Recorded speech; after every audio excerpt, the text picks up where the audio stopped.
খাবারটা খেয়ে নিও, আর আমার গাড়ির সামনে থেকে সরো, আমি গাড়ি বের করবো। ম্যাডাম, ম্যাডাম আমাদের খাবার লাগবে না। খাবার লাগবে না?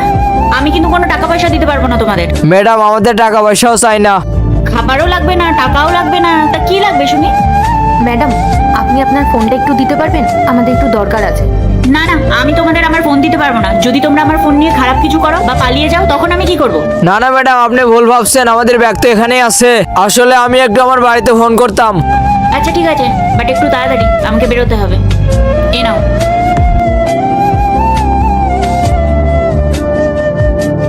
আরে এটা আবার কার নাম্বার?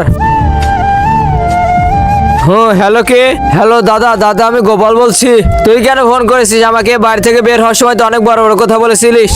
দাদা আসলে আমরা যখন ট্রেনে করে আসছিলাম তখন আমাদের টাকার ব্যাগ সবকিছু চুরি হয়ে গেছে। আমাদের কাছে শুধু একটা ব্যাগই আছে যেটাতে আমাদের জামা কাপড় আছে। হ্যাঁ, তো সেটা ভেবে আমার লাভ নাই, আর বাড়ি ফেরার কথা একদমই ভাববি না। না না দাদা, আমি বাড়ি ফিরতে চাইছি না। আসলে তুমি যদি আমাদেরকে কিছু টাকা পাঠাতে তাহলে অনেক ভালো হতো। আমি তোমাকে কথা দিচ্ছি, একটা ভালো কাজ পেলে তোমাকে সব টাকা ফিরিয়ে দিব। এই শোন, তোকে আমি 1 টাকা পাঠাতে পারবো না। বাড়ি থেকে বের হওয়ার সময় তো অনেক বড় বড় কথা বলেছিলিস। আর একটা কথা শুনে রাখ, বাড়ি ফেরার কথা মোটেও ভাববি না। রাখ ফোন। হ্যালো, কেটে দিল ফোনটা। হ্যাঁ গো, এবার কি হবে? তুমি কাকে ফোন করেছিলে? আসলে ম্যাডাম আমি আমার দাদাকে ফোন করছিলাম। তোমাদেরকে তো আগে কখনো এখানে দেখিনি। কোথা থেকে এসছো তোমরা? কোথায় থাকো? ম্যাডাম আমরা গ্রাম থেকে এসেছি এখানে কাজের জন্য। হ্যাঁ ম্যাডাম, ও ঠিকই বলছে। ম্যাডাম আপনি কি জানেন, আগে আমার দাদা আমাকে অনেক ভালোবাসতো, কিন্তু ও যেদিন থেকে বিয়ে করেছে তারপর শুধু বৌদির কথাই শোনে।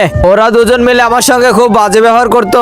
তুমি কি ফ্রি ফায়ারকে ভালোবাসো নাকি তোমার মা বাবাকে? যদি তোমার মা বাবাকে ভালোবাসো তাহলে ভিডিওতে একটা লাইক আর চ্যানেলটিকে সাবস্ক্রাইব করে দাও। লাইক সাবস্ক্রাইব না করলে আমি ভাববো তুমি তোমার মা বাবাকে ভালোবাসো না। আর কমেন্টে 1 না 2 এইটা লিখে যাও। আর তারপরে আমি যখন বিয়ে করলাম ওরা আমার বউকে দেখতে পারলো না, আর একদিন আমাদের দুজনকেই বের করে দিল। আর আমিও বের হওয়ার সময় জোর গলায় বলেছিলাম আমি আর ওই বাড়িতে কোনোদিন ফিরে যাব না। কিন্তু দেখুন আজ যখন আমরা বিপদে বললাম তখন দাদার কথাই প্রথমে মনে পড়লো। আর দাদাও আজকে আমাদের টাকা দিতে অস্বীকার করলো। ম্যাডাম আমাদের ভাগ্যটাই খারাপ, প্রথমে আমরা বাড়ি থেকে ঝামেলা করে চলে আসলাম। আর যে আমাদের ফোন করে এখানে কাজের জন্য বললো তাকেও ফোন করে পাচ্ছি না, ফোন সুইচ অফ বলছে। তুমি এক কাজ করো, আমার ফোন থেকে ফোন করে দেখো, হয়তো কোনো কারণে ওনার ফোন সুইচ অফ আছে, তাই জন্যে। বন্ধুরা তুমি যদি ভালো ছেলে অথবা মেয়ে হয়ে থাকো তাহলে ভিডিওতে একটা লাইক দিয়ে চ্যানেলটিকে সাবস্ক্রাইব করে কমেন্ট বক্সে বাট্টু লিখে যাও।